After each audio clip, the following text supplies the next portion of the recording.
Bonjour et bienvenue à toutes et à tous. Je suis ravie de vous accueillir dans ce studio LifePoint de WinePoint pour un rendez-vous du Lab consacré à l'IA et son adoption au sein des organismes de sécurité sociale. Alors, les rendez-vous du Lab, ce sont des regards et des analyses d'experts, de spécialistes. Ce sont également des démarches d'expérimentation, des retours d'expérience sur des projets et des démarches d'innovation qui sont menées à la sécurité sociale ou en dehors, pour vous apporter une vision à la fois terrain, une vision également prospective sur les grandes tendances sociétales, technologiques, numériques et environnementales qui transforment nos organismes de sécurité sociale. Alors, l'intelligence artificielle, bien évidemment, dans ce programme a toute sa place. Et au sein du Lab, nous avons initié une série en 2023 sur l'IA qui nous a permis de nous acculturer à l'IA, de décrypter ses principaux concepts, ses composants, de comprendre son potentiel, mais aussi de nous sensibiliser sur les risques et les limites. En 2024, l'objectif du Lab, c'est de mettre l'accent sur l'impact de l'IA sur le travail et l'émission du 5 juin dernier nous a permis, avec l'intervention de Ian Ferguson, d'appréhender les premiers impacts sur le travail. Alors, pour approfondir ce sujet de l'impact de l'IA sur le travail, il nous faut également nous articuler avec les projets et les démarches qui sont menées dans les organismes. Et c'est donc l'objectif de cette table ronde que j'ai le plaisir de co-animer avec Alexandre Beau, qui est directeur du magazine Espace Social Européen. Donc, Alexandre, bonjour. Bonjour à toutes. Et donc, dans cette table ronde, on va répondre à la question comment les organismes s'emparent-ils ou se sont emparés, en tout cas, de l'IA. On va le voir en 4 séquences qui vont nous permettre de rythmer cette table ronde. Alors, une première séquence sur l'acculturation qui va montrer quels enjeux il y a derrière l'acculturation et pourquoi c'est devenu une priorité pour l'intelligence artificielle. Une séquence également qui va nous permettre d'approfondir la doctrine, les politiques et les chartes qui permettent d'encadrer l'usage et l'utilisation de l'IA et jusqu'à la mise en place de gouvernance, donc qui montre que les organisations évoluent pour prendre en compte le cadrage de l'IA. Une troisième séquence sur les expérimentations en tant que telles. On mettra l'accent sur les tests et les pratiques qui sont mises à place à travers ces expérimentations, les projets qui sont lancés, qui sont en cours ou à venir. Donc, nos invités viendront en parler. Et une quatrième séquence nous permettra de partager les enseignements issus de tous ces projets sur l'IA au sein de la sécurité sociale. Alors, je vais te laisser la parole, Alexandre, mais je vais juste présenter que bien sûr, la suite, après nos 4 séquences, nous laisserons la possibilité à nos participants d'adresser des questions que j'invite à faire via le chat dès le démarrage de l'émission. Et puis, bien sûr, je présente nos trois invités que j'ai le plaisir et l'honneur d'accueillir dans ce plateau. Donc, j'accueille tout d'abord Véronique Pusch, qui est directrice déléguée au SI et au pilotage des transformations. J'accueille également Carole Leclerc, qui est directrice de l'innovation et du digital au sein de l'URSSAF, Caisse nationale. Et j'accueille Cyrielle Hérenaud, qui est directrice digitalisation, innovation et services au sein de la Caisse centrale de la mutualité sociale agricole. Donc, mesdames, bonjour et bienvenue sur ce plateau. Et merci de venir expliquer comment vous portez, vous sponsorisez, vous prenez part activement à la démarche d'intelligence artificielle dans vos réseaux. Donc, Alexandre, je vais te laisser la parole pour engager la première séquence. Merci beaucoup, Malika. Merci pour cette introduction. Merci à toutes d'être présentes cet après-midi pour parler de ce sujet. C'est un sujet très mobilisateur, Malika, quand on parle d'intelligence artificielle. Là, tout de suite, on prend qu'il y a une dimension qui dépasse même le service public et la sécurité sociale. Tout le monde est, entre guillemets, à la fois intéressés par les potentiels de l'intelligence artificielle, les capacités de gain qu'elle peut engendrer. Mais en même temps, il y a toujours ce petit côté crainte. C'est le propre des technologies disruptives. Je pense qu'on va en parler un petit peu dans les différentes séquences, voir comment tout ça se fait à la fois au niveau des caisses nationales, mais aussi au niveau des acteurs locaux qui se disent, alors, ok, l'intelligence artificielle, c'est la machine, mais la machine, qu'est-ce qu'elle fait? Est-ce qu'elle m'accompagne? Parfois même, est-ce que j'ai la crainte qu'elle se substitue à moi? Et l'idée, c'est un petit peu de déminer les idées qu'on a, qui sont préconçues, et surtout de comprendre surtout comment cet outil va, entre guillemets, être appelé à jouer un rôle majeur demain dans la sécurité sociale sur cette fin de période, milieu de période de COG, par exemple, sur nos organismes respectifs, mais aussi à l'avenir. Et je pense que c'est quelque chose de très intéressant parce qu'on parle à la fois du front office, mais aussi du back office. Et même maintenant, il y a le principe du middle office qui se développe. Vous voyez que c'est vraiment à tous les étages. Et pour commencer, comme vous l'avez dit, c'est la question de l'acculturation. Comment on présente, comment, on adopte une approche pédagogique sur ces questions-là. Et Carole, ça vous dérange pas, on va commencer par vous. Alors, je vais dire l'ACO, c'est plus l'ACO, c'est l'URSSAF Caisse Nationale. Désolé, des fois, je suis pas à la page, mais je vais essayer de l'être. Et vous, au niveau de l'URSSAF Caisse Nationale, vous avez adopté une approche à la fois innovante et même, je dirais, un petit peu disruptive. Oui, alors en fait, je vais vous raconter un peu l'effet boule de neige, parce que ça a commencé avec la volonté du CODIR d'être acculturé justement à l'intelligence artificielle générative. Et on a la chance au niveau de la Caisse nationale d'avoir une équipe de designers d'ateliers d'intelligence collective. Et donc on s'est dit que on n'allait pas faire juste une conférence pour expliquer. Il fallait qu'on aille plus loin. Il fallait qu'on arrive à créer un dialogue, et puis de faire toucher vraiment du doigt ce que c'était à l'ensemble des directeurs de la Caisse nationale afin que chacun ait des convictions et qu'on arrive à définir finalement une politique sur le sujet. Donc, on a designé un atelier qui effectivement est un peu dans cet esprit de l'intelligence collective qui regroupe à la fois des artefacts. Donc, on a créé vraiment des objets qui relèvent de l'utopie ou de la dystopie en fonction de la manière dont les individus se projettent dans l'avenir. On a insisté sur toutes les controverses pour bien montrer que bien qu'on ait innovation digitale, on n'était pas complètement candide sur l'intelligence artificielle générative. Et donc, on a bien insisté sur ces controverses liées à l'aspect un peu Big Brother, à tous les enjeux RSO que ça pouvait représenter.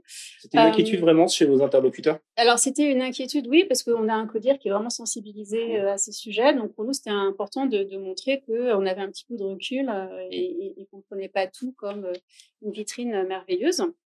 Et donc, dans ce contexte, on a créé des artefacts, des zones de controverse, évidemment des présentations de cas pratiques, que ce soit dans le domaine public ou privé, parce qu'on croit beaucoup à la logique de benchmark, comprendre un peu comment ça se passe par ailleurs.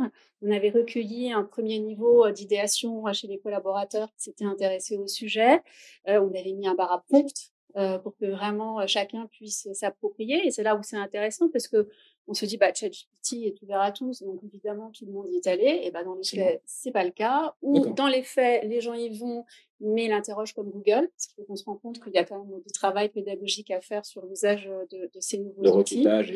Et donc, on a eu un retour extrêmement positif du CODIR, qui nous a dit, mais tout ce travail qui a été fait et qui en plus avait été designé de manière avec beaucoup d'investissement de la part de l'équipe, on s'est dit, on va en faire un kit et on va le déployer dans toutes les URSSAF. D'accord. Et donc, ce kit est parti en région, entre guillemets. Chaque URSSAF a eu son kit avec une logique de totem à monter, dans un esprit vraiment de faiseur, de l'esprit maker qui nous tient à cœur.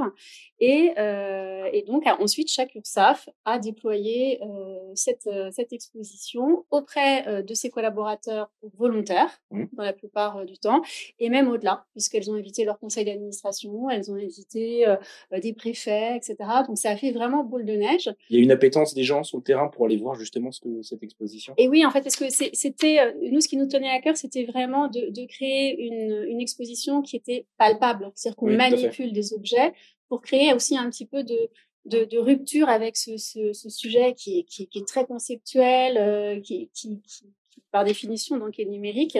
Et donc on avait envie vraiment d'insister sur le volet rencontre, faire en sorte que ce soit un moment dédié pour que les collaborateurs puissent exposer leurs questions, leurs craintes, leurs envies, et qu'on démystifie finalement tout ça dans une logique de dialogue constructif au niveau du terrain. Juste au niveau des dates, ça a été déployé quand, ces kits? Alors, ces kits, on a commencé à partir d'avril-mai de mémoire.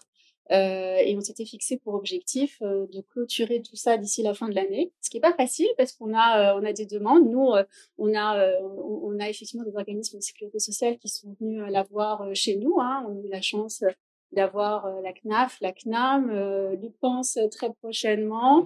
On a également eu l'ONF. D'accord. On a eu également l'APEC et le N3S.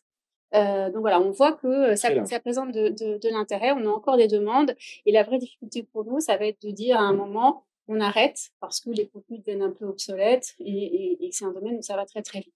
C'est une exposition généraliste qui s'exporte un petit peu dans d'autres environnements et qui n'est pas centrée sur les métiers forcément du recouvrement ou alors elle est quand même centrée, c'est-à-dire que les artefacts par exemple sont évidemment sur nos métiers URSSAF.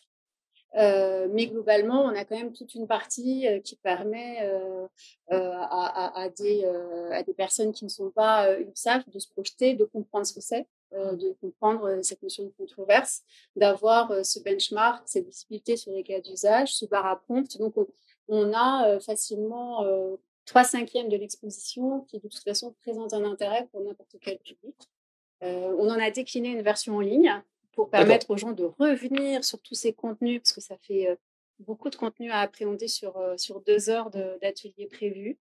Et donc, on a un très, très bon taux d'adoption, puisqu'on fonctionne avec le NPS, hein, le Net Promoting Score, oui, tout à fait. qui est à plus je crois qu'il est à 27 au global.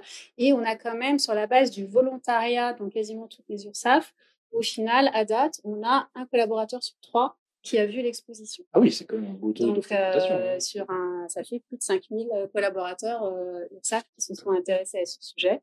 Et pour nous, aujourd'hui, il y a un gros défi, c'est la suite.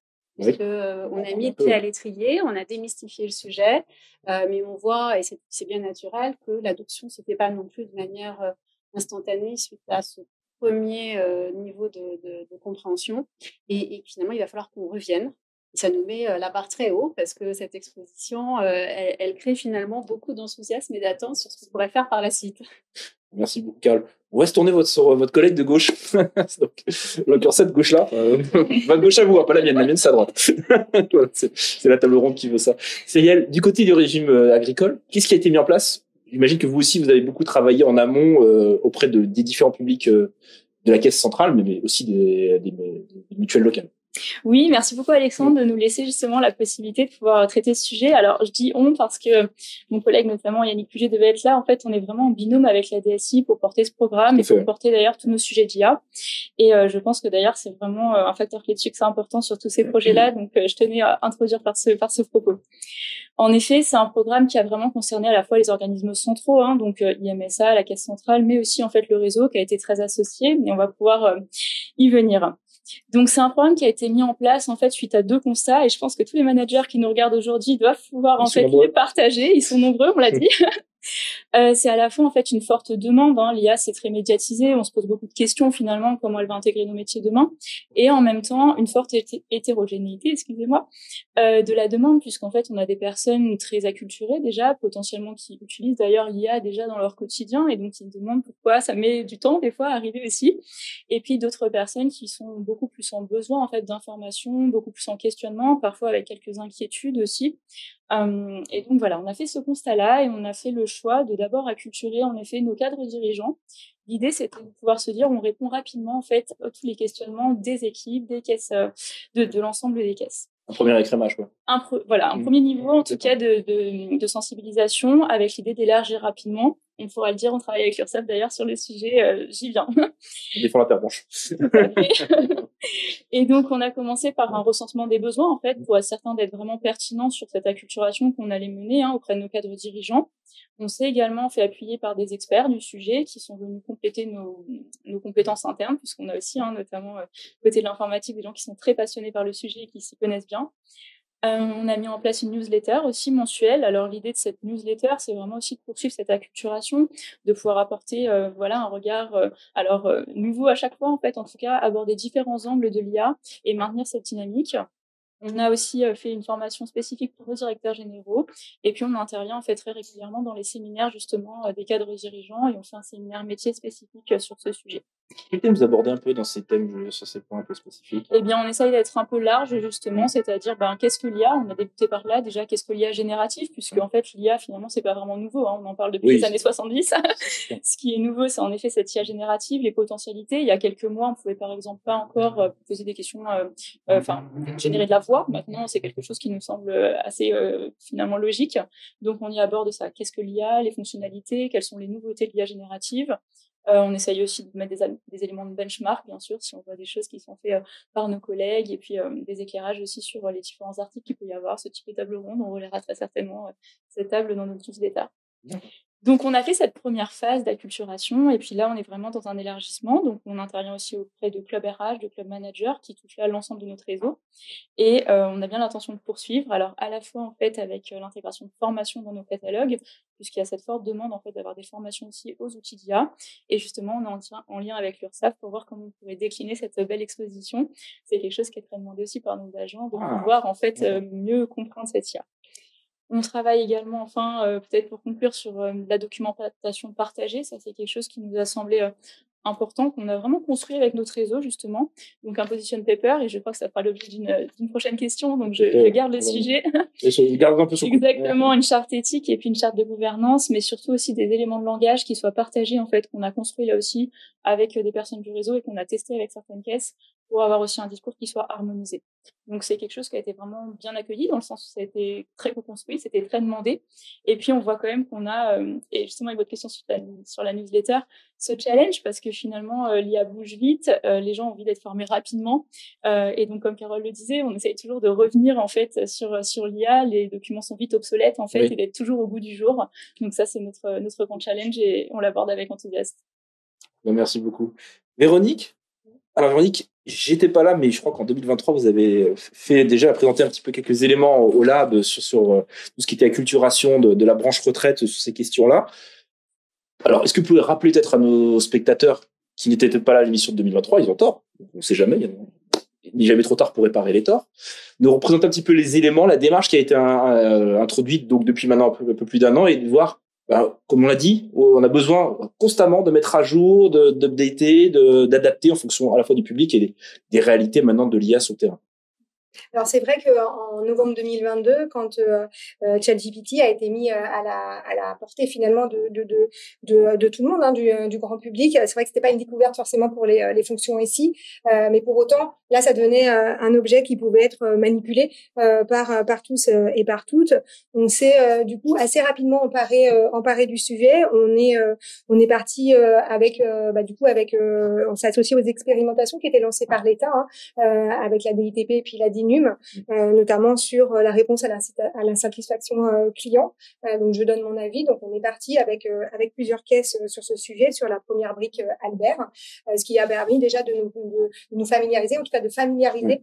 On va mettre sur Albert tout à l'heure. Voilà, des techniciens vis-à-vis de cette technologie et de voir finalement les potentialités et puis les risques que ça pouvait comporter. Et puis en parallèle, on a lancé une analyse des opportunités, des potentialités et puis également des risques que pouvait représenter du coup ce type de technologie. Et assez rapidement, la question de la sécurité et de la protection des données personnelles s'est imposée à nous comme une question vraiment majeure et puis centrale, ce qui a conduit à une décision qui n'était pas forcément populaire au début, qui était de bloquer sur les postes professionnels l'accès à ChatGPT et ses cousins-cousines, pour essayer justement d'avoir un peu plus de recul et d'appréhender un peu mieux cette question de la protection des données personnelles.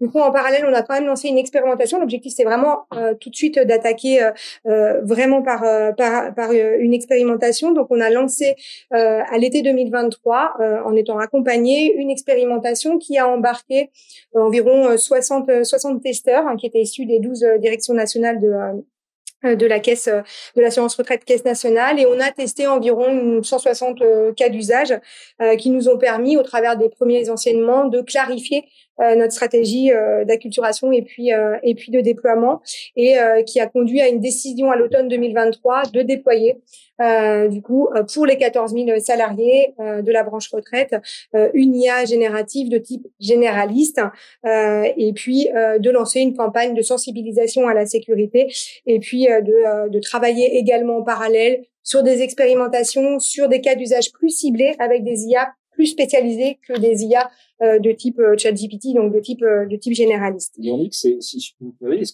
le laps de temps est quand même assez court pour tenir compte. Vous parliez de novembre 2022 et en un an, on est passé quasiment l'outil. On va revenir tout à l'heure un petit peu sur l'outil en interne que vous déployez.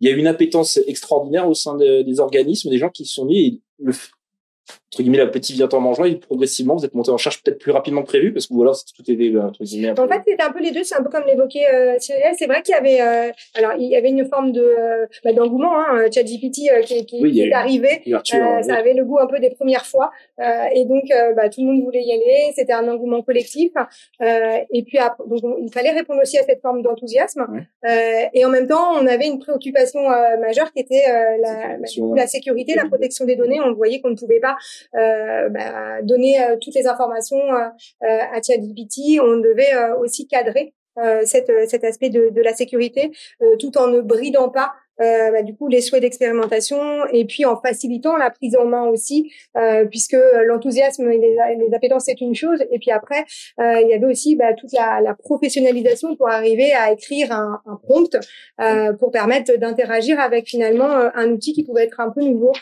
pour les uns, les unes et les autres. Donc on a choisi finalement d'avoir une démarche assez courte, c'est-à-dire de lancer une expérimentation assez rapidement, et en même temps d'avoir cette démarche un peu de sécurisation et de cadrage pour pouvoir derrière après mettre des conditions de sécurisation pour protéger les données personnelles qui sont manipulées au sein de la branche retraite.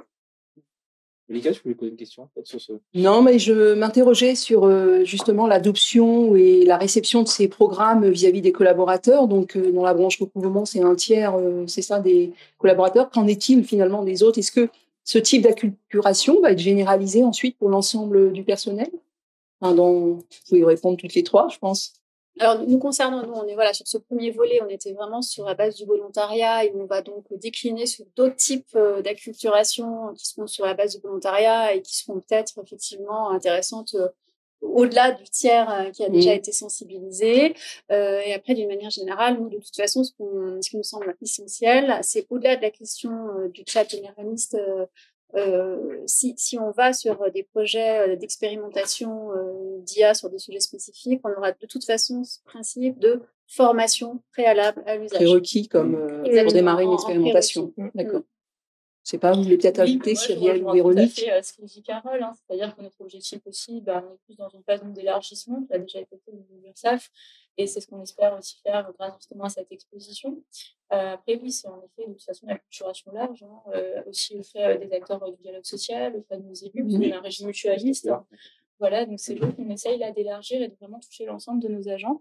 Après, ce qu'on remarque, c'est que dans les caisses locales, quand on y va, il y a déjà un certain nombre d'initiatives qui sont prises, puisque c'est très aussi porté, en fait, notamment par des personnes de l'informatique qui connaissent déjà bien l'IA, qui portent, en fait, et qui, par exemple, j'étais en MSA Picardie récemment pour les vœux, et puis on voyait qu'il y avait des exemples de génération d'images, par exemple. Donc c'est vrai que quand les collègues voient d'autres, en fait, qui utilisent justement l'IA, ça acculture aussi déjà aussi en local. Forme de relais, entre guillemets. Exactement. Donc ça se nourrit, c'est vrai, entre le réseau, la caisse centrale, MSA, il y a vraiment aussi et puis du coup avec l'interbranche également, c'est vrai que c'est un écosystème qui se nourrit de façon assez efficace.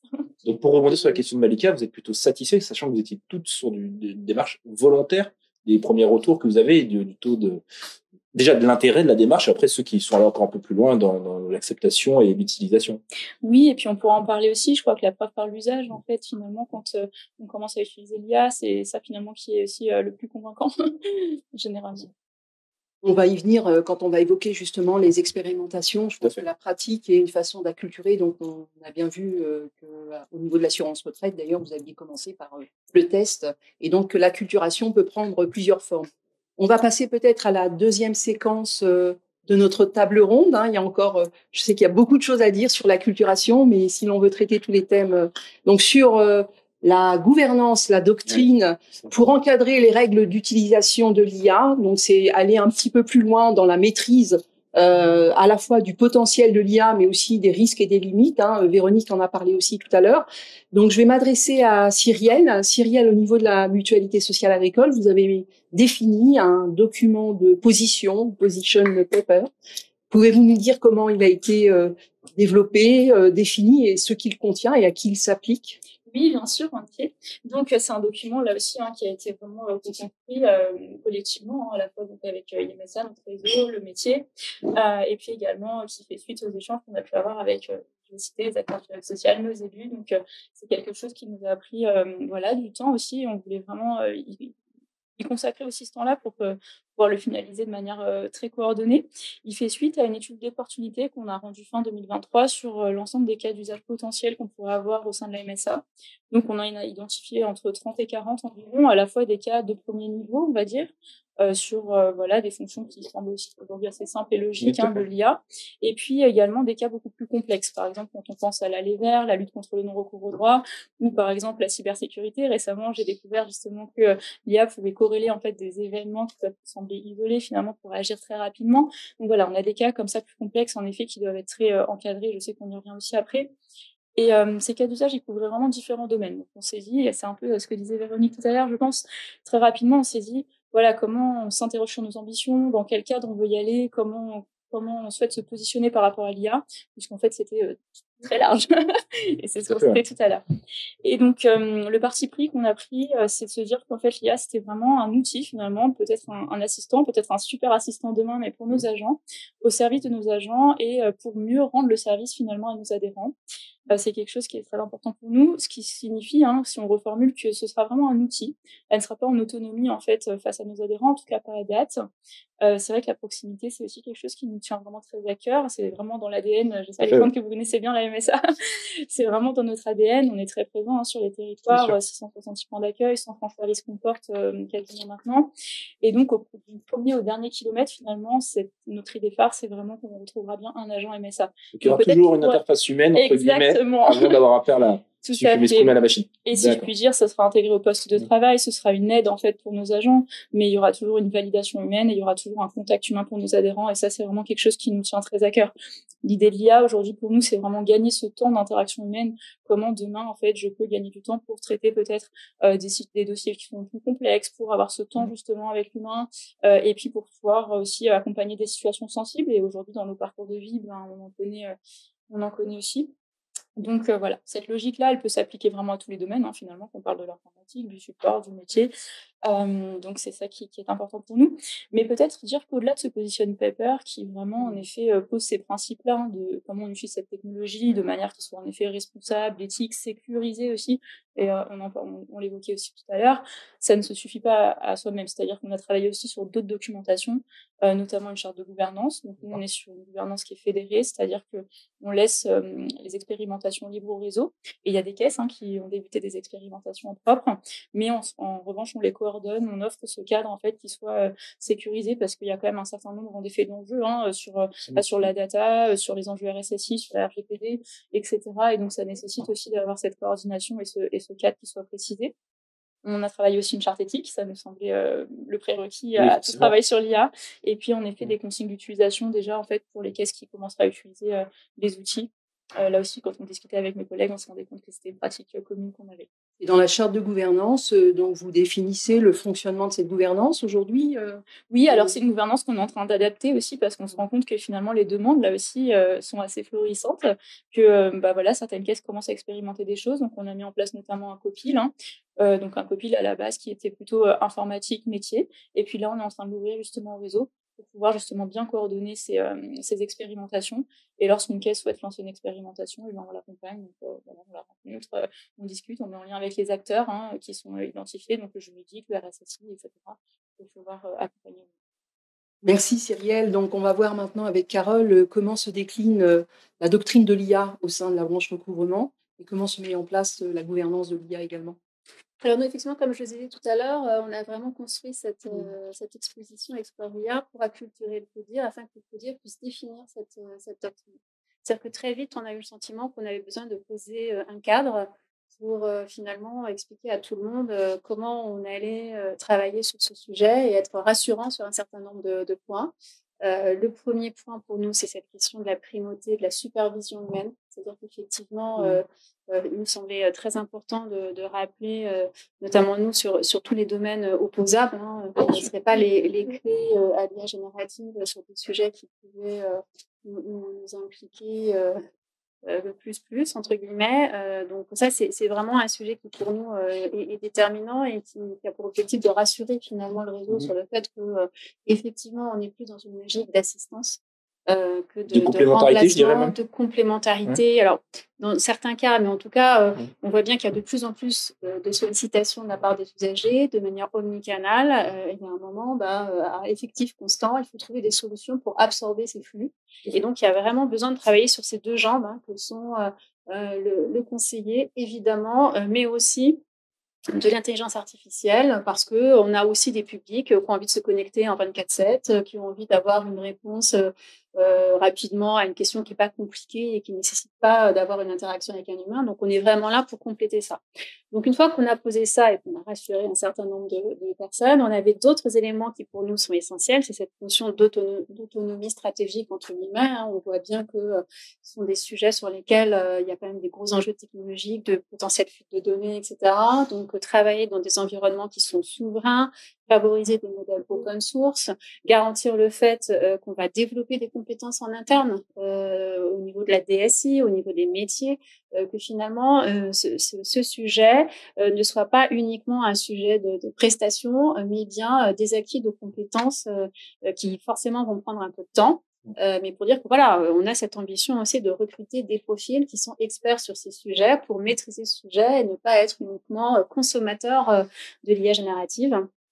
Enfin, un autre point qui est très important, c'est la notion de transparence. C'est-à-dire qu'on considère que sur un sujet comme ça, on doit être transparent vis-à-vis des usagers de l'IA générative, bien sûr, mais aussi transparent vis-à-vis de nos collaborateurs, c'est-à-dire montrer où on en est des différents projets. Donc, pour ça, on a un SharePoint qui donne de la visibilité sur où on en est, qui nous permet d'ailleurs de faire un peu de veille, de faire la suite de l'exposition Exploria, mais aussi de mettre en ligne les supports de nos CNIAGE, donc le Comité national de l'intelligence artificielle générative, qui finalement partage avec tous les collaborateurs où on en est, nos questionnements, les sujets qui sont prévus, ceux qui sont potentiellement stoppés, et d'instaurer vraiment ce dialogue pour montrer qu'il y a rien à cacher, il y a une réflexion à laquelle tout le monde peut participer.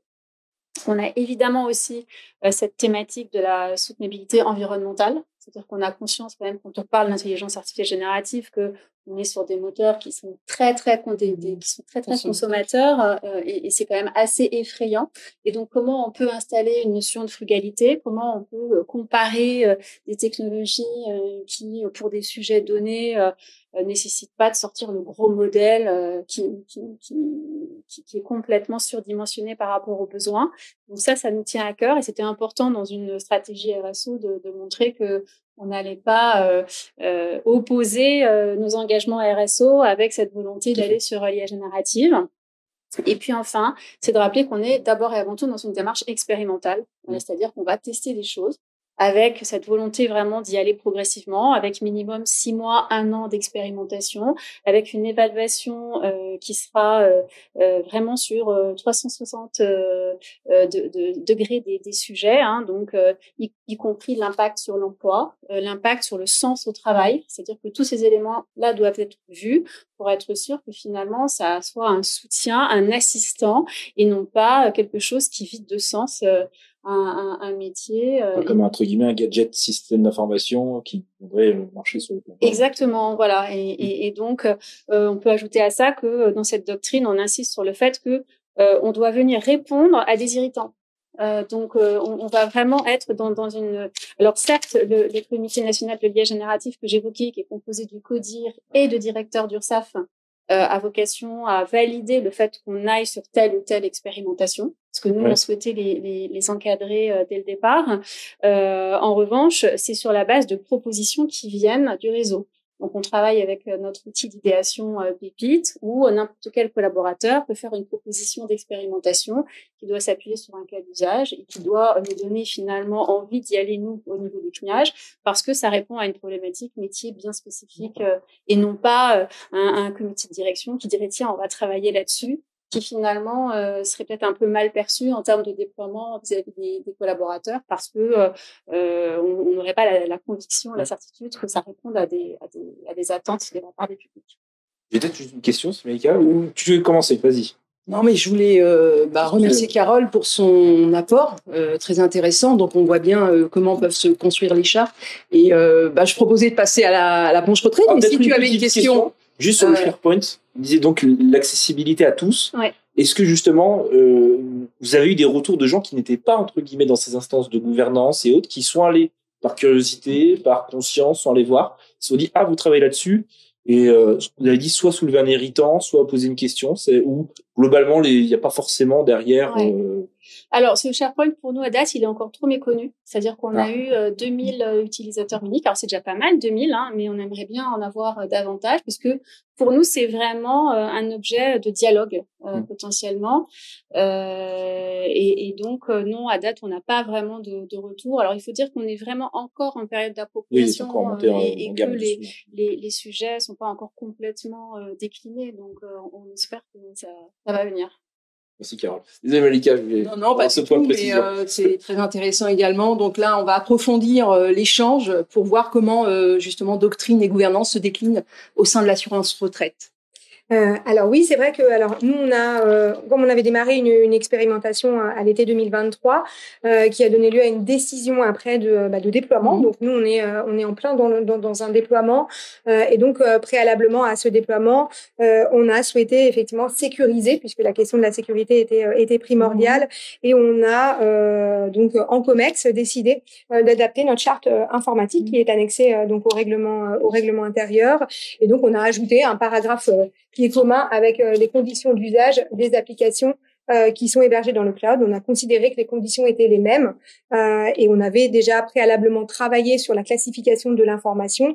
Et donc, au moment de rédiger les prompts, chaque utilisateur ou chaque utilisatrice du coup doit se conformer à l'instruction nationale sur la classification de l'information. Donc, c'est-à-dire qu'un document qui est public ou restreint, il peut effectivement l'injecter dans l'intelligence artificielle. En revanche, tout ce qui est de nature confidentielle et restreint, c'est évidemment proscrit.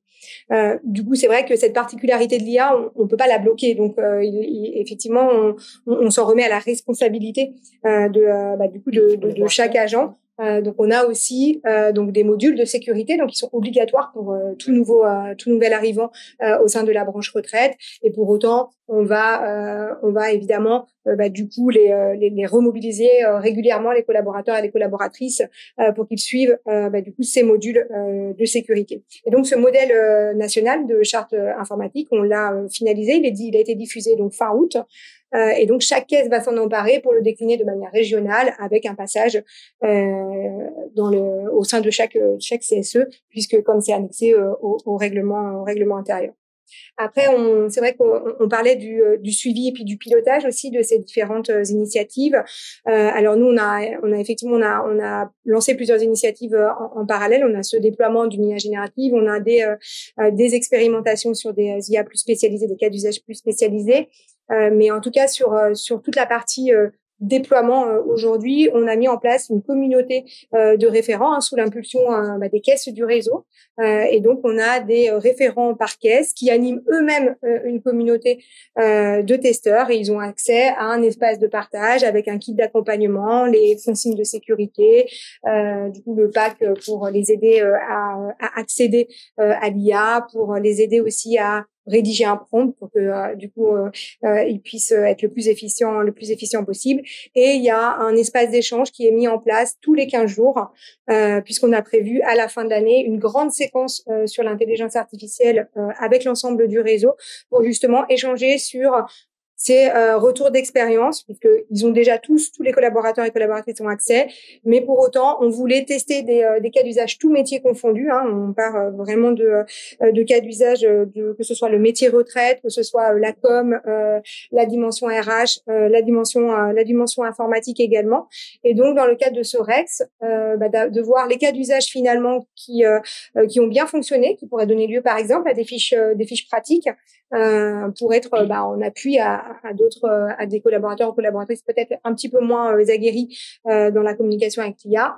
Et puis peut-être aussi savoir les cas d'usage qui n'ont pas pu être couverts par cette IA de type généraliste pour pouvoir derrière approfondir et explorer ce cas d'usage peut-être plus spécialisé, voir si une autre IA spécialisée pourrait y répondre. Et puis un peu comme l'évoquait Cyrielle, c'est vrai qu'on a aussi eu à cœur donc d'associer évidemment les directeurs des différentes des caisses, donc ils ont une communication régulière, on prend en compte aussi leur retour, mais on associe aussi également la gouvernance. Et donc, on a notamment un temps d'échange qui est prévu à l'automne avec les administrateurs pour également parler avec eux de ces sujets, et notamment au regard des premiers retours que l'on aura eus.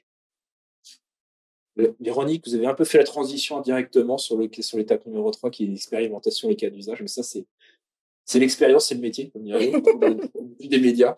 Merci à vous, en tout cas. Donc, on a pu voir, en tout cas, sur cette séquence-là, Malika, la nécessité vraiment d'imposer un cadre, mais en même temps un cadre évolutif et un cadre, je dirais, plus ouvert au maximum de gens, dans les limites, évidemment, du raisonnable, pour pouvoir, justement, apporter le soutien à cette démarche d'acculturation dont on parlait dans la première étape, et c'est vraiment quelque chose d'essentiel. Et là, en termes de gouvernance, on voit que les 3 exemples que nous avons eus sont montés en gamme assez rapidement, de manière assez structurée.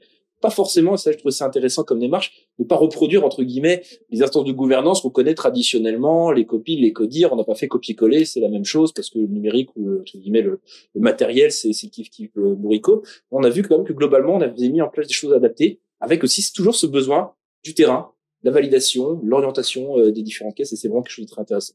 Je vous propose qu'on bascule sur la 3e séquence, qui est donc celle des cas d'études, enfin des cas d'exemples et d'expérimentation. Parce que avant d'aller sur la grande phase, je dirais, généralisation, le passage à l'échelle supérieure, il faut expérimenter. C'est une culture française, expérimentation. Des fois, c'est un peu long, mais là, en l'occurrence, c'est bien parce que c'est pas trop long en termes de temps. Donc, vous êtes toutes sur des expérimentations quand même qui durent quelques mois, voire une année, mais très intéressantes. Je vous propose qu'on rentre un peu dans le détail, que parfois vous donnez des exemples très concrets pour nos spectateurs. Alors, il y en a qui sont très au fait des concepts et autres, mais d'autres qui ont besoin de mettre le doigt sur, en fait, concrètement, l'IA, elle fait quoi pour l'agent, un agent qui est dans le relationnel ou autre. Véronique, vous m'avez vendu 160 cas. Alors, je vous demande pas les descriptions des 160 cas. Plus depuis peut-être. Voilà. Mais est-ce que vous pouvez donner peut-être un échantillon, nous préciser un petit peu qu'est-ce que vous mettez dans ces cas? Les métiers, vous avez parlé des métiers qui étaient un peu impactés. Voilà un petit peu comment tout ça s'articule. Alors, les 167 cas. 7 de plus. Au dernier comptage. 167 cas d'usage, ils concernaient l'expérimentation à l'été 2023, où là vraiment on avait ouvert un large spectre des cas d'usage, avec en assumant aussi le côté on tâtonne un peu et on va essayer de voir finalement quel cas d'usage pourrait être vraiment intéressant pour le développer après, le passer à l'échelle. Du coup, on avait en gros on a testé 3 grands blocs. Ouais. Un bloc de type un peu communication, avec notamment la rédaction d'articles, la rédaction de posts, la rédaction ou en tout cas de vulgarisation d'une information, la génération d'idées, de slogans, donc tout ce qui concerne vraiment plus les métiers de la communication. On avait aussi un bloc plutôt orienté relations clients qui intéresse plus du coup les métiers retraite notamment, avec la rédaction de courriers, la rédaction de mails, toute la dimension un peu plus juridique aussi également. Et puis on avait un dernier bloc qui était un bloc plus orienté système d'information, avec tout ce qui était transcription d'un langage à un autre, de l'appui à la génération de code, de l'automatisation de tests. Donc sur la base de ces 167 cas de tests, on a fait du coup une séquence de partage pour du coup en tirer des premiers enseignements, voir un peu quelles étaient les forces de ce type d'outils puis quelles étaient aussi les limites. Alors les forces, on voit bien que ce type d'outil, ça répond assez rapidement sur tout ce qui est génération de texte, de contenu assez important, et puis on voit bien qu'on a un gain de temps pour notamment des recherches en particulier, et à l'inverse, on a quand même des limites avec les phénomènes maintenant bien connus d'hallucination, et puis également le fait de la capacité que l'on peut avoir à écrire, générer un prompt qui nous permette d'avoir finalement le résultat attendu, et surtout ne pas passer trop de temps à rédiger un prompt qui finalement ne serait pas efficace. L'objectif n'est pas non plus de perdre du temps. Et aujourd'hui, dans le cadre du déploiement de cette IA générative, on a un peu plus restreint les cas d'usage. Donc là, aujourd'hui, l'ensemble des caisses sont embarquées sur une trentaine de cas d'usage qu'ils ont identifiés et fait émerger eux-mêmes. Et donc, ils se sont positionnés sur des cas d'usage. Alors, on retrouve encore ces blocs de type vraiment qui concernent les métiers de la communication et les métiers RH aussi également, sur tout ce qui relève de la formation ou de la génération de vacances de poste, par exemple.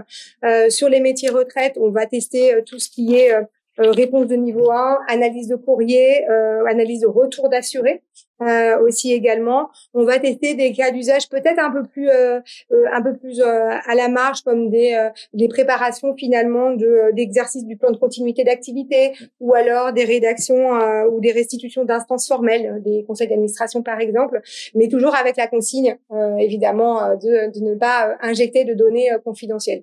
Mais voilà, ils sont embarqués aujourd'hui sur une trentaine de cas. Ça, c'est pour le déploiement. Après, on mène des expérimentations pour le coup avec vraiment des cas d'usage qui sont beaucoup plus ciblés. Donc sur toute la dimension informatique, on a lancé des expérimentations sur l'automatisation des tests, et puis sur vraiment l'aide au debug sur le code, ou de l'aide à la génération de code. Et puis on a également identifié des cas plus spécifiques sur le graphisme, et puis également en lien avec la direction de la communication, et puis en lien avec la DRHT, des cas d'usage plus liés à la formation, et en lien avec la direction statistique et prospective, des cas d'usage aussi sur des langage Python, qui est un langage très spécifique, pour essayer aussi de tester avec eux. Et puis la dernière initiative que l'on a lancée, on a identifié un cas d'usage qui était pas forcément identifié au départ, mais qui était un cas d'usage très spécifique, qui est le conseil aux entreprises pour les aider à délivrer du coup une information qui puisse être la plus claire, fiable possible dans le cadre des échanges qu'ils ont avec leurs salariés, qui sont aussi nos assurés, sur des questions de carrière ou des questions de départ à la retraite. Et donc on a lancé une start-up interne que l'on a nommée Il n'y a pas de quoi. Donc le nom a été trouvé par les équipes, et puis pas par l'IA, non, par un vrai cerveau humain, et donc qui fait l'objet d'un accompagnement par notre incubateur numérique, et qui s'appuie sur la première brique Albert. Donc on travaille avec la DINUM sur ce sujet-là, et l'objectif là pour le coup sur ce cas d'usage, c'est pas d'être en transformation de valeur, mais d'être plutôt en création de valeur, et d'aller sur un terrain ou un segment où on est aujourd'hui un peu moins présent, et notamment vis-à-vis des petites et moyennes entreprises qui ont ce besoin, qui ont ces attentes pour avoir finalement une information à délivrer dans le cadre d'échanges avec leurs salariés. J'aurais deux questions. La première, peut-être pour notre public, parce qu'on parle d'Albert depuis tout à l'heure, tout le monde n'est pas au courant de ce que c'est. Si vous pouvez repréciser un petit peu ce qu'est Albert. Et deuxième question très simple, c'est justement, je suis chef d'entreprise, moi-même, je suis dirigeant d'une TPE. Comment on accède à ce dispositif? Comment ça se passe concrètement pour un chef d'entreprise qui vous souhaite être accompagné par votre start-up interne? Alors, pour l'instant, la start-up, elle est encore au tout début. Elle a fait une phase d'exploration et de pré-incubation, et là, elle rentre dans la phase d'incubation. Donc, l'équipe est constituée, le partenariat avec la DINUM a été formalisé. Et puis on va entamer du coup le premier sprint, je crois la semaine prochaine, pour pouvoir commencer à concevoir en tout cas la première version, le MVP. Donc on n'est pas encore à mettre à disposition un produit pour l'instant pour les entreprises. Après, on s'est donné un délai de 6 mois pour mettre à disposition sur des entreprises pilotes. Mais on a fait une phase d'exploration. On a travaillé avec des services RH de différentes entreprises de taille différentes pour essayer aussi d'affiner ce cas d'usage. La brique Albert, c'est une brique qui est développée par la DINUM, qui est une brique souveraine, et qui pour le coup nous intéressait parce que justement elle avait cette question enfin en tout cas pour la question de la sécurité, ça nous semblait être en tout cas un environnement qui nous permettait de pouvoir interagir et faire en sorte qu'on puisse injecter des données qui étaient de nature du coup plus confidentielle. Donc on travaille avec la DNUM sur ce sujet-là et on a embarqué à bord de la start-up des UX et puis des développeurs et développeuses qui vont pouvoir aider du coup à développer cette brique Albert pour les besoins de ce MVP. Carole, de votre côté, vous aussi, vous avez, je ne sais pas si vous en avez fait 167 à 30, mais combien de cas à peu près avez-vous déjà petit peu ciblé dans votre pipeline? En fait, nous, on a, j'ai essayé de voir comment on pouvait comparer, mais on va dire qu'on a 2 expérimentations qui concernent des produits externes et 6 projets de produits internes. D'accord. Les 2 expérimentations externes, c'est effectivement aussi Albert, c'est-à-dire que concrètement, certains agents URSSAF ont accès à Albert pour faire des réponses, pour être assistés dans la réponse aux usagers qui nous sollicitent dans le cadre de « je donne mon avis ». Oui. Donc voilà, c'est vraiment un assistant qui va permettre de faciliter la réponse, donc avec une proposition de réponse qui s'appuie sur la problématique et donc accélérer le temps dans lequel on va répondre à l'usager. Et la deuxième expérimentation qui concerne un peu externe, c'est qu'en fait, nous, on a laissé ouvert ChatGPT en interne en disant à partir du moment où on a bien sensibilisé les collaborateurs au fait que s'il n'y avait pas de données sensibles, en redonnant une définition claire de ce qu'était une donnée sensible, on peut utiliser ChatGPT. On a considéré que de toute façon, le shadow IT, entre guillemets, existant, on aurait du mal à fermer systématiquement tous les produits d'IA générative. Donc, on a préféré laisser ouvert en disant il faut que les gens se l'approprient. Donc, force est de constater qu'on a un réseau qui est quand même très précautionneux et finalement, ils ont un peu peur parce que c'est quoi une donnée sensible? Ça reste un petit peu abstrait et donc on n'a pas énormément d'usage, nous semble-t-il. Et donc, c'est pour ça qu'il y a une urgence et c'est ce qu'on est en train de faire. Ça va être déployé au mois d'octobre. On aura donc un produit de chat d'IA générative dans un environnement souverain. Ce qui fait qu'on pourra faire ce qu'on fait sur ChatGPT, mais en interne, en mettant des données qui sont plus sensibles, sans crainte d'avoir des données qui fuitent. Et associé à ce chat souverain URSSAF, on va associer une bibliothèque de prompts, parce qu'effectivement, il y a vraiment des enjeux clés à expliquer aux gens comment on fait. Donc, on va organiser des promptatons, où on va inviter les équipes dans une logique d'idéation à dire finalement, c'est quoi le meilleur prompt pour faire une synthèse de réunion de tel type, pour rédiger un article sur URSSAF.fr, pour faire la synthèse d'un comité de direction, etc., etc. Et donc, cette bibliothèque, elle sera complètement intégrée dans le chat. Qui sera disponible en octobre. Et qui sera disponible en octobre, tout à fait. En première. Donc voilà. Donc ça, en faisant appel à des compétences internes ou externes? Alors les deux. On est accompagné, bien sûr, mais on a une équipe DSI qui est pleinement investie sur le sujet. Et l'idée, c'est vraiment qu'il y ait un transfert de compétences pour répondre à notre doctrine d'enjeux de souveraineté sur ce sujet. D'autonomie stratégique en tout cas. Donc voilà, ça c'est un premier produit interne. Après, on a un deuxième produit qui est vraiment un produit très URSSAF, puisque l'idée c'est de voir comment on peut accompagner nos juristes dans la réponse qu'ils font lorsqu'ils sont sollicités dans le cadre de contestation pour les commissions de recours amiables. Donc là, on est vraiment sur un produit très, très spécifique, ce qui suppose de bien comprendre nos métiers. Donc, on est au début de l'expérimentation et c'est là où on voit qu'il y a vraiment une démarche itérative où on va évaluer la valeur avec les juristes sur le terrain. Donc, ce sont vraiment les personnes dans le réseau qui sont impliquées de manière très opérationnelle pour finalement nous dire stop ou encore par rapport à des premiers résultats. Donc là-dessus, on est encore un peu au début. On a un troisième produit qui nous intéresse beaucoup, mais là pareil, on est au tout début, c'est le produit d'anonymisation. C'est finalement, on se rend compte qu'on a des métiers pour lesquels il faut anonymiser avant de passer justement en commission, etc. Et donc, on se dit que ce serait intéressant qu'on arrive à créer un produit qui soit utilisé par plusieurs métiers. Dans une logique de symétrie des attentions, on a à la fois la volonté donc d'avoir un produit chatbot externe qui va s'appuyer sur de l'IA générative et donc en interne des chatbots internes qui s'appuieront eux aussi sur de l'IA générative, avec cette précaution concernant le chatbot externe de dire tout ne sera pas de l'IA générative. On réservera l'échange avec l'IA générative sur le volet très conversationnel qui va permettre de comprendre où est la problématique, quelle est la problématique. En revanche, pour tout ce qui sera réponse de l'URSSAF opposable, on sera sur une algorithmie de type 0 ou 1, c'est-à-dire je reformule la question, je donne la réponse parce qu'elle est opposable et donc je ne risque pas d'avoir une hallucination, comme l'évoquait Véronique. Et donc voilà, là, je crois que j'ai fait à peu près le tour de mes 6 produits, chatbot interne, externe, advisor, le produit des juristes. Juste une question sur les outils, enfin sur les internes. Est-ce que justement vous essayez d'apporter une valeur ajoutée, vraiment une spécificité par rapport à ce que vous pouvez avoir sur des produits dans le marché que vous utilisiez entre guillemets au quotidien?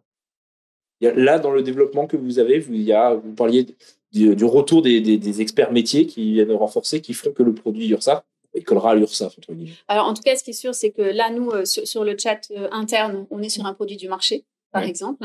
En revanche, il est déployé grâce à des agents URSSAF et on va chercher ces agents URSSAF dans le réseau.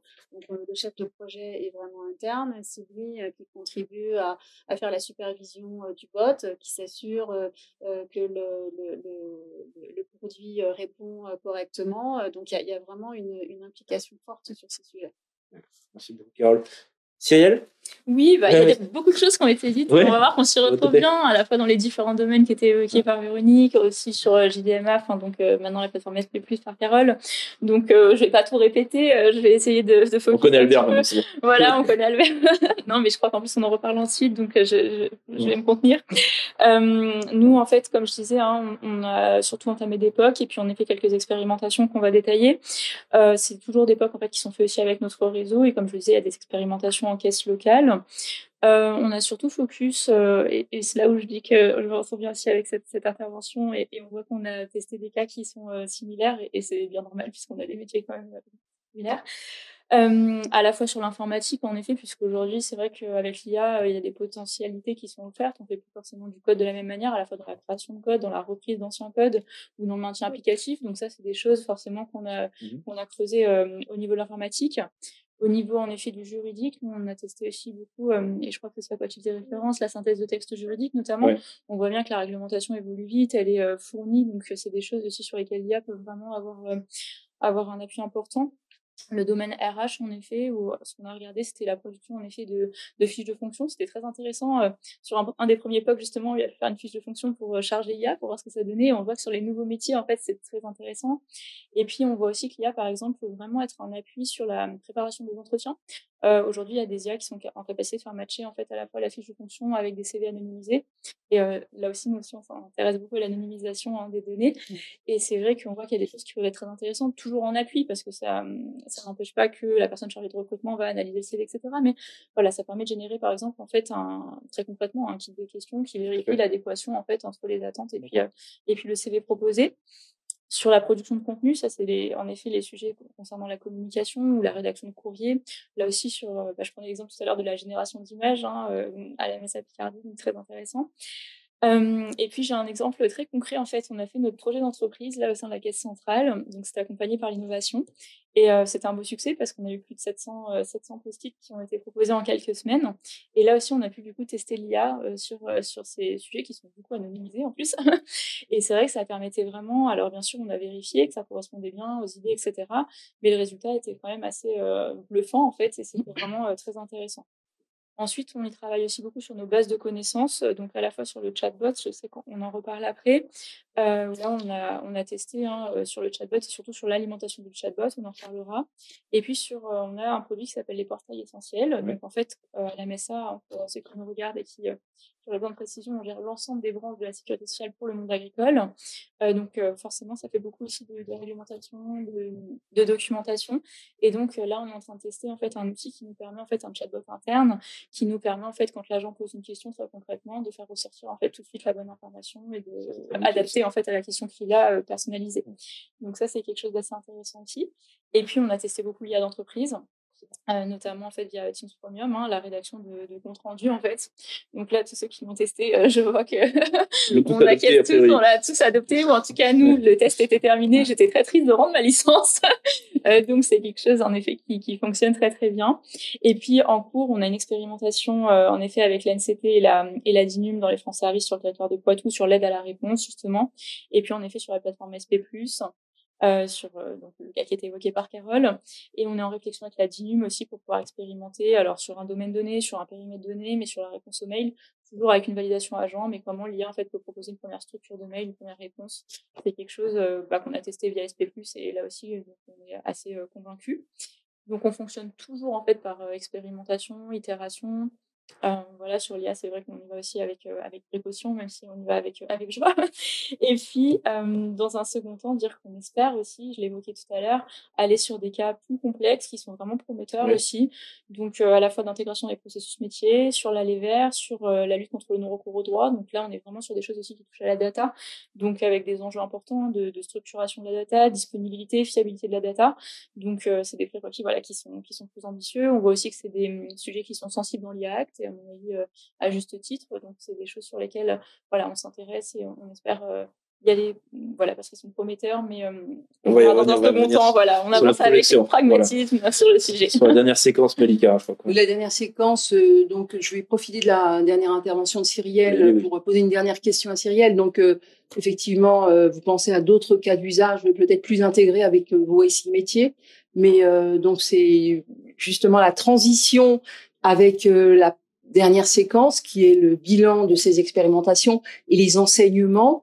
Est-ce que ces expérimentations vous apportent bien sûr de la connaissance sur comment mener de tels projets d'IA, et ensuite à quand le passage à l'échelle et l'intégration au SI métier dans vos branches respectives?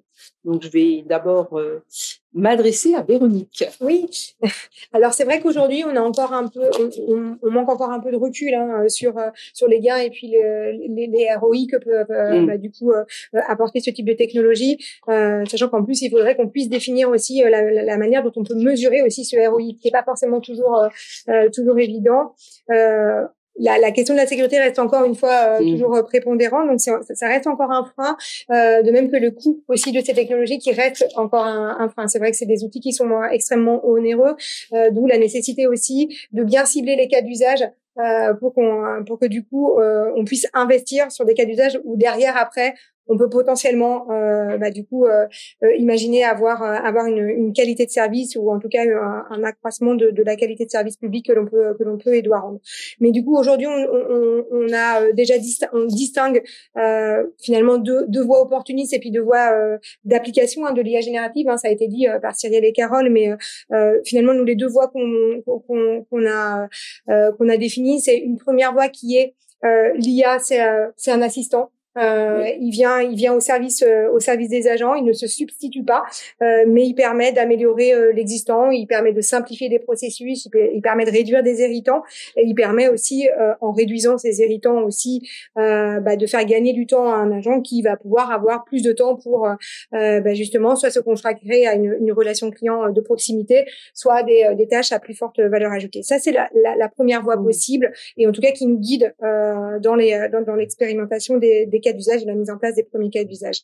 Et puis après, il y a une deuxième voie possible, c'est celle qu'on explore avec notre cas d'usage fonction conseil en entreprise, qui est de se dire que l'IA, finalement, c'est un vecteur d'innovation en matière de service public à destination du coup des usagers et puis des partenaires, qui est de proposer des nouveaux services sur des périmètres qui sont peut-être pas couverts ou peu couverts, pas parce qu'on le souhaite pas, tout simplement parce qu'on a aussi des ressources qui sont limitées, et donc de faire en sorte que l'IA finalement puisse agir là où l'organisme ne va pas pouvoir mobiliser des agents. C'est le cas aujourd'hui sur la fonction conseil en entreprise, puisqu'on veut pouvoir étendre finalement cette offre qui aujourd'hui est plutôt dirigée vers des grandes entreprises, alors qu'on voudrait aussi pouvoir aider les petites et moyennes entreprises à répondre aux questions du coup de leurs salariés.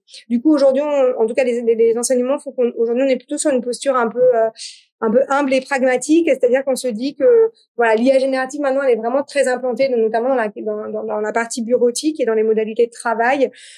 Aujourd'hui, on est plutôt à se dire comment est-ce qu'on va aller créer de la valeur, garantir la pertinence et la qualité des contenus qui vont être générés, comment est-ce qu'on sécurise ces environnements d'utilisation, comment on accompagne tout le monde autour de ces nouvelles technologies sur des cas d'usage peut-être un peu plus spécifiques, et comment après on limite les coûts. Et puis après, ça a été dit aussi très justement par Carole, c'est vrai qu'il faut se poser aussi les bonnes questions d'éthique et puis de responsabilité, et de se dire que finalement, comment est-ce qu'on trouve le bon positionnement, le juste positionnement de l'IA, de se dire que c'est une intelligence artificielle, certes, mais qui remplace pas l'humain, et d'aller plutôt vers une intelligence finalement IA pour une intelligence augmentée qui accroît finalement nos capacités. Et puis ça a été dit aussi encore une fois très justement par Carole, décidément. Mais il faut quand même garder en tête que la croissance des outils de type IA, c'est très consommateur d'énergie, et c'est vrai que à date on a quand même une nécessaire sobriété énergétique, numérique à avoir en tête. Et donc l'objectif maintenant, c'est vraiment de se poser la question d'une utilisation raisonnée et raisonnable de ces technologies pour maîtriser l'impact environnemental. Donc après, effectivement, nous avoir finalement attaqué pas mal d'initiatives en parallèle. Là, pour le coup, maintenant, on va vraiment se poser des questions sur quels sont les cas d'usage finalement qui vont avoir peut-être un ROI plus important, et puis qui vont aussi permettre du coup d'être dans la ligne de ces enjeux. Et c'est pour ça qu'on mène ce déploiement avec cette coordination autour des différents cas d'usage. Tout l'intérêt de la gouvernance justement pour prioriser ces cas d'usage et bien mesurer le ROI, même s'il reste complexe à apprécier. Alors Carole, au sein du recouvrement, les enseignements par rapport à ce type de projet? Je m'inscris à 400% dans ce que vient de dire Véronique. Et vraiment, il faut voir aussi que nous, en complément, on a vraiment pris conscience que cette question de l'IA générative, c'était aussi un sujet qui permettait d'expliquer ce qu'on essaie d'expliquer depuis un petit moment, c'est cette notion de produit. C'est-à-dire que c'est pas un sujet qu'on peut traiter en projet. On peut pas se dire, tiens, je vais traiter un projet, je vais livrer quelque chose, on va se focuser sur autre chose, et puis on y reviendra dans 2 ans pour faire une V2. Ça marche pas avec l'IA. Il faut vraiment être dans une approche itérative, incrémentale. On réfléchit, on poursuit. En l'occurrence, potentiellement, on s'arrête. Mais cette démarche produit, elle est vraiment clé. Et effectivement, avec 2 aspects, parce qu'on parle beaucoup d'IA dans une logique de productivité, mais nous, on est convaincus qu'il y a vraiment aussi le fait de pouvoir réouvrir des portes qu'on s'était fermées parce qu'on s'autorisait pas à faire du conseil dans certains cas, etc. Et là, ça réouvre un champ des possibles. Et je pense que c'est aussi pour ça que c'est assez enthousiasmant. C'est que finalement, les gens se disent, mais finalement, il y a tout un tas de choses que je pouvais pas faire dans mon métier, que je m'autorisais pas faute de temps. Et là, peut-être que je vais pouvoir m'autoriser à faire ça. Et c'est important qu'on arrive à trouver des cas d'usage qui fassent un peu rêver, qui montrent que justement, cette technologie, elle n'est pas là uniquement pour faire de la productivité, que certes, on réinvestit au service de nos usagers, mais qu'elle est aussi là pour vraiment insister sur le fait que chacun doit être porteur d'innovation, doit être porteur de nouveaux services. Et donc, dans ce sens, nous, on aime beaucoup ce produit parce que ça renvoie complètement à nos missions d'innovation. Et alors, en complément, ce que je dirais également, c'est que l'enseignement, c'est l'enjeu de la gouvernance des données. Cyrielle l'a évoqué, mais c'est déterminant. C'est-à-dire que finalement, on se rend compte que ce sont des projets qui sont quand même des investissements pas négligeables et qui nécessitent que la maison soit quand même très, très bien rangée. C'est-à-dire qu'on a besoin de savoir où aller chercher les documents, être sûr qu'on n'a pas 50 documents en concurrence. Mais de rien, c'est pas magique. Et donc, il y a des enjeux de gouvernance de données qui sont évidents depuis plusieurs années, mais qui là deviennent vraiment déterminants si on veut s'intéresser à l'IA générative. Et puis la conviction que il faut quand même, au niveau de la culturation, poursuivre ces efforts. Parce que souvent on compare ça un peu avec l'arrivée de l'informatique, en disant quand on a posé un PC sur un bureau, ça a été un truc incroyable, on s'y est mis. Oui, sauf qu'en fait l'IA générative, c'est pas un gros cube posé sur un bureau, donc on a quand même nous ce sentiment que le réflexe n'est pas encore complètement pris et qu'il va falloir qu'on poursuive cette action d'acculturation auprès de nos usagers et de nos collaborateurs. Cyrielle, j'imagine que vous inscrivez à peu près dans les mêmes... Eh ben oui, tout à fait. Alors, pour essayer de compléter tout ce qui a été dit, avec bien sûr, je suis tout à fait d'accord et je partage totalement. Il y avait peut-être 2 retours sur expérience intéressants. On parlait du chatbot tout à l'heure, notamment. Exactement, voilà, le chatbot et puis Service Public Plus. En tout cas, je crois que ce que ça nous enseigne, et je vais pouvoir revenir dessus, c'est vraiment cette approche par le besoin. Finalement, on l'évoquait, où est-ce qu'on a besoin de mettre de l'IA, où est-ce qu'on n'en a pas besoin, comment on fait quelque chose voilà, de rationalisé et comment on se disperse pas finalement. Et puis, on parlait au début de la table ronde de la preuve par l'usage aussi. Et je crois que ces 2 expériences sur lesquelles on va pouvoir revenir nous prouvent aussi bien ces aspects-là. Donc, en effet, sur le chatbot, nous, on a testé l'IA sur une vingtaine de contenus environ de notre chatbot, alors il y a maintenant quelques mois. Et de notre expérience, on a vu 2 phénomènes. Un premier phénomène qui était que l'IA peine à dire non, en fait. C'est vrai que l'IA ne nous dit pas forcément « je ne sais pas », en fait. Donc, elle va avoir tendance à produire une réponse, même si elle est fausse. Et puis, je crois que c'est Véronique qui l'évoquait tout à l'heure, elle hallucine parfois, donc il y a des phénomènes d'hallucination. Et on voit bien que quand c'est en direct avec un adhérent sur une question des droits, ça peut poser problème. Et donc, le choix qu'on a fait, en discutant aussi avec nos agents, et notamment en discutant avec les agents qui sont dans les caisses locales et qui ont des missions nationales, c'est qu'on a mis l'IA, en fait, à disposition de ce qu'on appelle, alors j'adore ce terme, des éleveurs de bots. Donc, pour les personnes qui sont à distance, ce sont des personnes, en fait, qui alimentent les connaissances du chatbot. C'est pas lié au régime agricole, les éleveurs de bots. Non, mais ça dit pas de bien, du coup, c'est peut-être pour ça que j'apprécie d'ailleurs le terme. En tout cas, voilà, donc ils nourrissent Sam, en fait, notre chatbot de la MSA. Et en fait, là, par contre, c'est des choses qui sont assez chronophages, en fait, de pouvoir alimenter un chatbot, de pouvoir le nourrir en connaissances sur des domaines qui sont larges. Et donc là, ça a permis, en fait, de nourrir très rapidement Sam, en fait, en proposant justement de la gestion des connaissances qui soit proposée par l'IA et validée, en fait, là aussi par nos agents experts. Donc, voilà, ça, c'était une première expérimentation qui était assez intéressante, là où on espérait pouvoir peut-être, à la base, le mettre directement en relation et où on s'est rendu compte que ça nous avait conforté aussi dans cette idée première qui était il faut vraiment une validation humaine, et donc on a conforté cette position-là. Et puis, sur Service Public Plus, donc on a une centaine d'agents impliqués sur l'expérimentation. Je reprends du coup ce qu'a évoqué Carole. En effet, sur une plateforme, en fait, un adhérent va donc poster en fait le récit d'une interaction avec un organisme de manière anonyme, mais l'organisme est bien tagué. Et donc, en ce qui concerne la MSA, un agent MSA, par exemple, va donc recevoir l'histoire et va pouvoir y répondre également de manière anonymisée, finalement. On ne parle pas du dossier de l'adhérent. Et donc, on voit que c'est des récits qui sont souvent assez longs, assez lourds. On raconte les différentes phases de cette interaction. Et on voit que là, il y a une IA, donc c'est Albert, en fait, qui a été intégré maintenant, et qui, justement, permet d'avoir une première structure de mail, une première réponse, et ça va être, en effet, relu, validé par un agent, et c'est de manière aussi, on parlait de transparence, de manière très transparente pour l'adhérent, puisqu'on va avoir une phrase en dessous qui met bien, ça a été répondu à X% par l'IA, relu, validé par un agent. Oui, c'est bien précisé, et ça aussi, ça nous tient vraiment à cœur, c'est-à-dire quand on dit transparence pour l'adhérent, c'est vraiment, pas qu'il ne le voit pas, mais au contraire qu'il soit informé. Voilà. Cyrielle répond à une question du chat, justement, qui était, donc j'anticipe un petit peu sur la... Ah bah super, parce que je lis en ce moment les questions, mais Cyrielle y répond. Mais c'est aussi, je pense, dans vos chartes et vos doctrines que d'indiquer quand l'IA a produit la réponse à l'usager, par souci de transparence et de confiance aussi vis-à-vis de l'adhérent ou du client. Tout à fait, pour nous, c'est primordial. Je vois mes collègues, je pense que pour tout le monde, en effet, ça l'est. Et donc, pour vous faire un retour sur l'expérience, quand on a interrogé nos agents, quand même, sur cette expérience, donc cette centaine d'agents, et d'ailleurs, on peut retrouver des interviews qui ont été faites avec la DITP, mais c'est vraiment un gain de temps. C'est vrai que la plupart nous disent, ah oui, finalement, on était assez bluffés, on l'a pris parfois avec timidité, et puis en fait, on s'est rendu compte qu'en effet, ça nous faisait gagner du temps. Ils ont constaté aussi une forte progression. Au départ, pour l'anecdote, il y avait des formulations parfois assez alambiquées, finalement presque trop administratives ou trop lointaines par rapport au truc qu'on voulait donner à une réponse. Et donc là, on a vu vraiment un apprentissage de l'IA sur ce sujet pour avoir un ton qui soit adapté, en fait, ni trop administratif, ni trop proche. Et puis, ce qui nous indique aussi, c'est le fait que ça a permis de diversifier aussi un peu les formules. On a aussi un biais humain, chacun a son vocabulaire, on a tendance à se répéter, dire les choses de la même manière, et ça permet aussi peut-être parfois d'avoir des formulations qui soient un peu différentes dans la réponse, donc c'est assez intéressant. Voilà pour ces 2 expériences qui ont vraiment conforté le positionnement et qui ont fait la preuve par l'usage. Merci beaucoup, Cyrielle. Peut-être un mot, Malika, avant de te poser une question.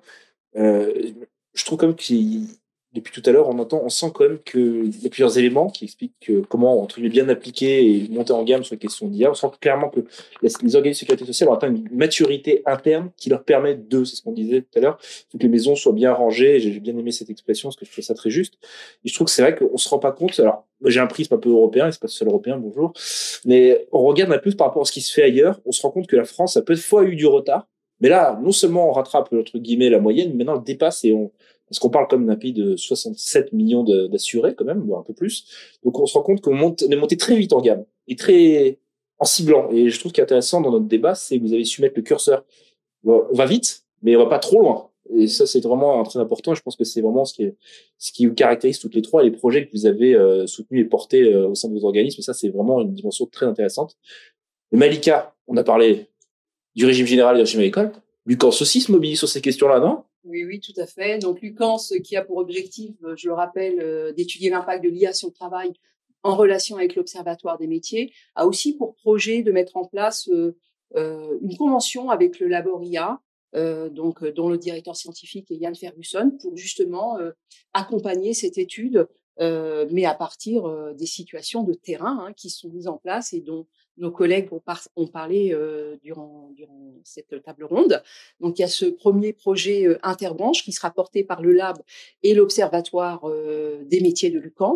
Donc, je commence par la fin, mais je reviens au début, c'est-à-dire que nous avons également initié une démarche d'acculturation en cascade. D'abord le CODIR, mais dès début 2023. En fait, on a mis en place un atelier d'acculturation inspiré des fresques du climat et des fresques du numérique, qui était animé par un consultant externe et qui était très intéressant et très apprenant, et atelier qui a permis également de voir, d'identifier, de travailler sur les cas d'usage potentiels pour Lucans et dans ses missions vis-à-vis des organismes, bien évidemment.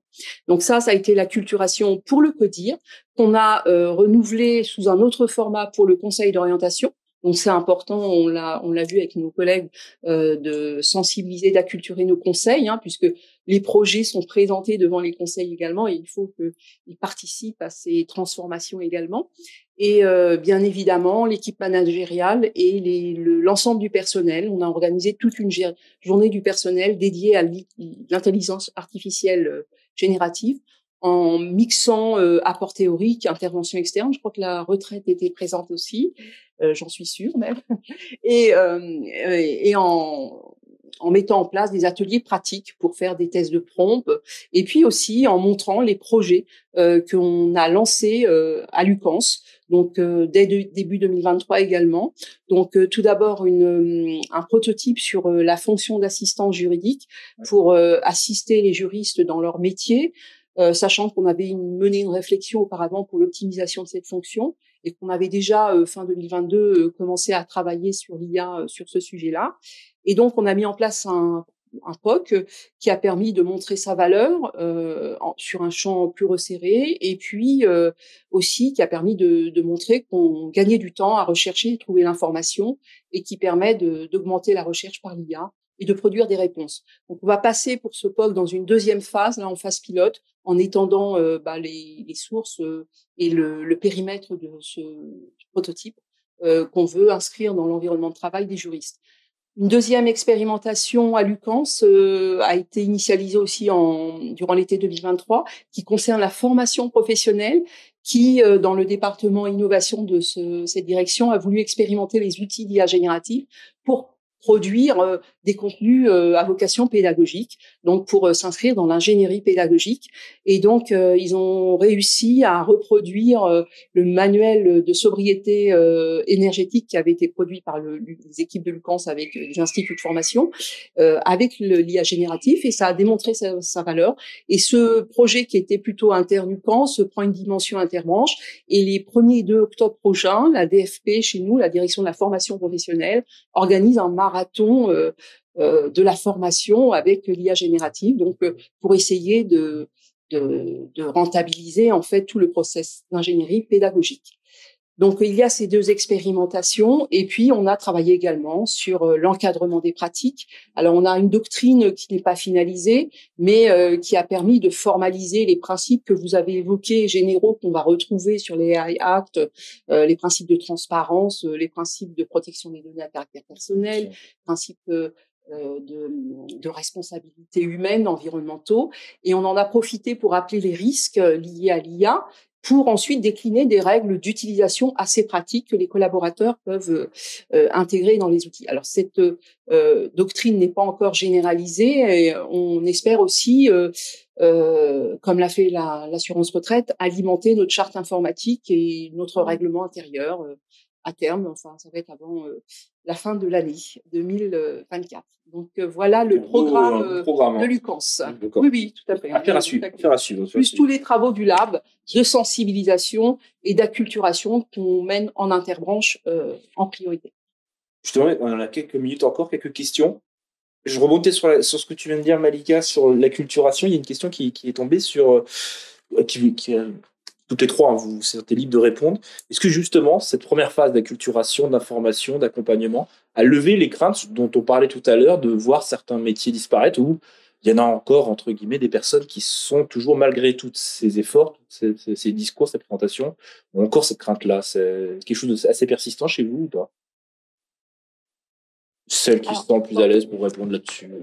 Moi, ce que je peux peut-être partager, c'est ce retour d'expérience où on a eu parfois des groupes dans le cadre de cette exposition Exploria qui arrivaient un peu remontés sur ce sujet et qui finalement, en fin de séquence, étaient parmi ceux qui avaient le plus d'idées. Et donc, c'est là où finalement, chacun reste libre de penser ce qu'il veut de l'IA, mais ce qui est important, c'est d'installer ce dialogue. C'est d'installer ce dialogue et de garantir cette transparence. À partir du moment où on a du dialogue et de la transparence, on peut se dire que on aura peut-être toujours quelques personnes qui ne sont pas convaincues. Après, moi, j'aime bien dire que j'avais trouvé ça dans la presse, mais concrètement, il ne faut pas craindre l'IA, il faut craindre ceux qui maîtrisent l'IA. Je trouve que c'est très juste, c'est-à-dire que concrètement, entre 2 collaborateurs, il y en a un qui va être assisté de l'IA et un autre qui ne le sera pas. Lequel sortira gagnant? On a, je pense, tous intérêt à s'approprier ça de la même manière qu'on s'est approprié la bureautique dans les années 80. Donc, ça, c'est une conviction, mais on va pas y arriver du premier coup. Il faut faire la démonstration par l'exemple. Quitte à tordre les idées un peu reçues, beaucoup aux idées reçues, c'est pas une question générationnelle. Non, pas du tout. Pas du tout. Non, mais après, c'est comme chaque évolution aussi technologique, elle apporte son lot de fantasmes et puis d'inquiétudes. Et puis après, je crois comme Carole qu'il faut faire des démonstrations, sensibiliser et puis montrer qu'on a tout intérêt à s'approprier ce type de technologie pour plutôt en faire des alliés plutôt que de lutter contre, puisque pour le coup, c'est toujours une question de mouvement. Et donc, il vaut mieux être porté par le mouvement, voire, si possible, le précéder. Mais voilà, c'est pas toujours possible. Oui, je rejoins les collègues. Et puis, je pense que l'acculturation, c'est quelque chose aussi de progressif sur le long terme. Comme je disais, nous, on est en train d'élargir, par exemple. Donc, forcément qu'il y a des questionnements. Mais on l'évoquait tout à l'heure, le fait aussi de commencer à l'utiliser, en effet, c'est quelque chose qui vraiment, je pense, aide beaucoup. Il y a cette question aussi, en effet, des fantasmes. Mais c'est vrai qu'on voit qu'il y a, elle est peut-être aussi déjà plus utilisée dans certains métiers. On l'a vu avec l'imagerie médicale, par exemple. C'est quelque chose qui est aujourd'hui maintenant très, très utilisé.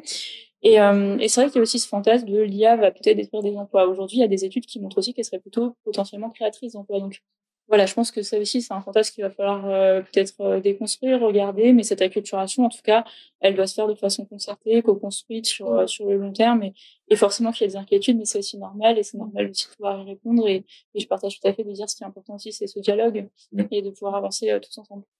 Peut-être pour préciser, comme Cyril l'a précisé tout à l'heure, nous, on a vraiment souhaité que ces projets d'IA, alors génératifs ou pas, mais soit des projets de transformation, pas des projets technologiques. Et donc, on a vraiment eu à cœur de les positionner dans le réseau. Comme au niveau de la MSA, nos chatbots, nos voicebots sont gérés par des équipes de collaborateurs qui, historiquement, sont responsables de plateaux téléphoniques, sont des conseillers offres de services et qui intègrent finalement des nouvelles activités. Donc, c'est vraiment la transformation de leur emploi à eux qui se joue. C'est pas la destruction de leur emploi, c'est la transformation de leur métier. Et qu'il faut accompagner justement grâce à tous les travaux qu'on mène ou que vous menez dans vos différents réseaux quand on lance de tels projets. Et effectivement, la dimension RH est importante. Une question du public, t'en as? On a des questions, mais qui... Vas-y. Non, mais on a des questions, mais qui relancent des sujets qui ont déjà été abordés, notamment sur tout l'aspect RSO et protection environnementale, compte tenu de la consommation importante de ressources que suppose l'IA. Et on a eu quelques réponses, que ce soit bien choisir les cas d'usage aussi. Est-ce qu'on a toujours besoin de l'IA? Ou aussi chercher d'autres solutions moins consommatrices. Je crois que Carole, tu l'as évoqué aussi. Alors oui, je peux peut-être repréciser aussi que, par exemple, sur les questions de chat, on a vraiment vocation à créer un petit portail en amont qui doit permettre finalement de qualifier la question. Est-ce que c'est une question qui relève simplement d'une question Google, entre guillemets. C'est pas la peine d'aller sur l'IA générative. Google est déjà suffisamment énergivore comme ça. C'est pas la peine d'en rajouter. Ou alors, en fonction du besoin, se dire qu'on aura X modèles derrière. Et côté DSC, je sais que chez nous, ils croient beaucoup aux petits modèles. En se disant qu'on regarde ça avec beaucoup d'attention. C'est pas la peine d'aller tout de suite sur du ChatGPT, des modèles qui sont derrière. On a beaucoup d'espoir dans les modèles qui sont beaucoup plus petits et plus spécifiques. Oui, je rejoins aussi, par exemple, le fait de aussi finalement sensibiliser à l'utilisation des bons outils. Par exemple, dans l'innovation, là, on déploie une application qui s'appelle Empreinte Carbone qui permet en fait de sensibiliser les personnes. Ça calcule en fait avec les mails que je stocke dans ma boîte Outlook, les outils que j'utilise, est-ce que j'utilise imprimante, etc. Finalement, l'empreinte carbone. Et quand on discute, en t'entendant, Carole, je me dis que ce serait intéressant aussi qu'on puisse intégrer justement l'usage de l'IA, l'usage de Google, donc dans une V2. En tout cas, c'est vrai que je pense que sensibiliser les collaborateurs au coût en fait de l'IA, c'est quelque chose d'intéressant. Nous, c'est quelque chose qu'on a intégré dans le MVP de notre chat. C'est d'afficher clairement le bilan carbone. C'est génial ça. Non, des questions ou plutôt des commentaires sur la nécessité de partager en interbranche. Donc, c'est ce qu'on est en train de faire aujourd'hui. Et en interrégime. Et en interrégime, oui, bien sûr. Puisque, effectivement, on voit bien qu'on a des approches qui convergent, même s'il y a forcément des spécificités. Mais en tout cas, on a tout intérêt à partager nos travaux en la matière. Tu avais une autre question peut-être? Non, j'avais pas d'autres questions, Malika. Je pense que peut-être déjà vous remercier toutes les trois d'être rendues disponibles et de nous avoir précisé. Je trouve ça vraiment assez pédagogique, globalement, même pour les non-initiés. J'espère qu'en tout cas on a su faire preuve là-dessus des explications claires. Juste un petit point, alors vous pourrez retrouver cette émission, Malika, si je me trompe pas, sur le site du Lab. Sur le YouTube aussi, je crois. Sur le site du Lab Sécurité Sociale et sur UCANS TV, puisque cette émission est accessible. Sur UCANS TV, il faut un compte, bien sûr, mais sur le Lab, ce sera accessible. Et vous retrouvez aussi dans l'espace social européen, nous allons faire un digest de vos meilleures prises de parole. Je vais essayer d'être synthétique, je ne pourrais pas tout reprendre. Je m'excuse par avance. Mais en tout cas, c'est assez synthétique. En tout cas, c'était vraiment un débat très intéressant, très pertinent. Malika, je crois qu'on va donner d'autres rendez-vous à nos spectateurs. Il n'y a pas que celui-là, il y en a d'autres. Oui, on va poursuivre la série déjà engagée sur l'IA. Le prochain rendez-vous, c'est le 17 octobre. On va traiter des questions de souveraineté et on va commencer à décrypter, enfin en tout cas expliquer un peu l'AI Act et son application dans les organisations comme les nôtres. Donc on aura des intervenants externes plutôt du secteur public, mais en tout cas le rendez-vous est déjà fixé. Et puis ensuite, on reprendra nos travaux de l'impact de l'IA sur le travail avec notre projet de collaboration avec le Labor IA. Voilà. Écoutez, je m'associe à Alexandre pour vous remercier toutes pour la qualité de vos échanges et de vos retours. Et puis, je remercie également le studio LifePoint de WinePoint de nous avoir accueillis aujourd'hui. Et les spectateurs, de nous avoir patiemment écoutés. Bien sûr, patiemment écoutés. Et puis, adresser un certain nombre de questions que je n'ai pas toutes posées parce que nos intervenantes ont répondu à un grand nombre de ces questions. Et parce que aussi, on était contraints par le temps. Il est 14h28 et nous allons donc terminer cette émission. Merci à tous et merci de votre participation. Merci. Merci beaucoup. Merci. À bientôt. Au revoir. Au revoir.